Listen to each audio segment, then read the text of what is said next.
Dans cette capsule, nous allons étudier l'énergie cinétique et le travail d'une force.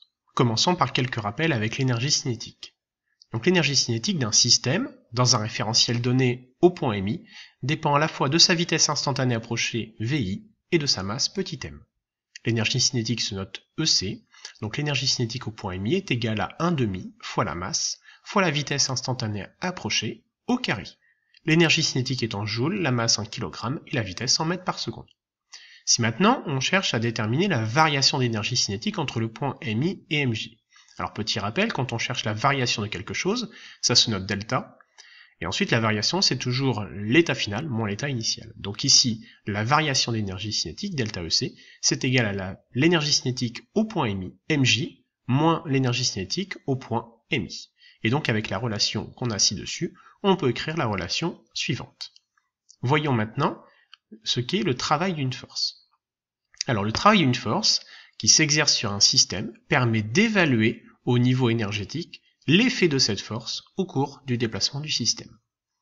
Le travail que l'on note W majuscule d'une force constante notée F exercée sur un système qui se déplace d'une position A à une position B est égal au produit scalaire du vecteur force F par le vecteur déplacement AB. Donc le travail de la force s'écrit WFAB, qui se lit travail de la force F sur le déplacement AB, est égal au produit scalaire du vecteur F et du vecteur AB. Notez que le produit scalaire se note par un point, et surtout pas un signe multiplié. On va représenter une situation quelconque, on a un vecteur déplacement AB, on a un vecteur F constant qui s'exerce sur le système, et donc on voit qu'on a un angle alpha entre les deux vecteurs. Eh bien, la propriété mathématique du produit scalaire, c'est qu'il est égal à la norme des deux vecteurs, enfin, au produit de la norme des deux vecteurs, et également du cosinus de l'angle.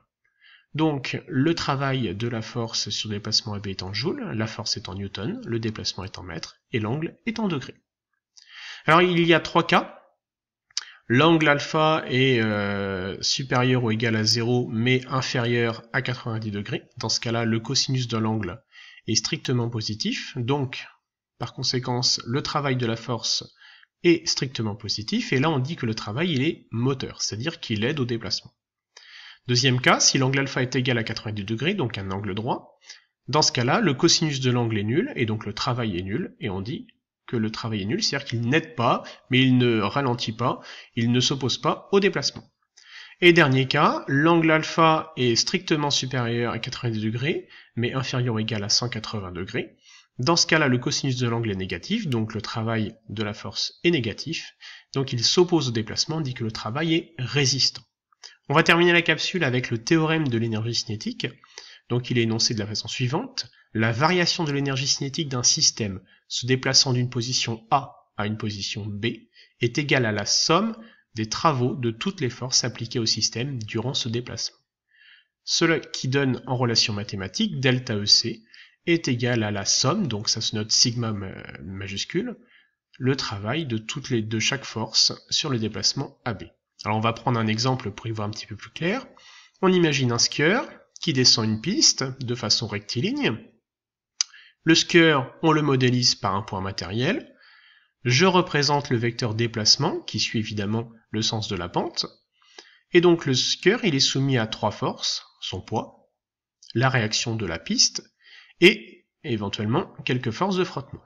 Donc sa variation d'énergie cinétique au cours du déplacement AB est égale à la somme des travaux de toutes les forces, c'est-à-dire le travail du poids sur le déplacement AB, plus le travail de la réaction sur le déplacement AB, plus le travail des forces de frottement sur le déplacement AB. En résumé, dans cette capsule, vous devez être capable de citer l'expression de l'énergie cinétique, évidemment de l'utiliser lorsque le système est modélisé par un point matériel, de citer et d'utiliser l'expression du travail d'une force constante, de citer et d'utiliser l'expression du théorème de l'énergie cinétique, ce qui suppose évidemment de savoir utiliser le produit scalaire de deux vecteurs. Voilà, j'espère que vous avez tout compris et je vous dis à bientôt pour une prochaine capsule.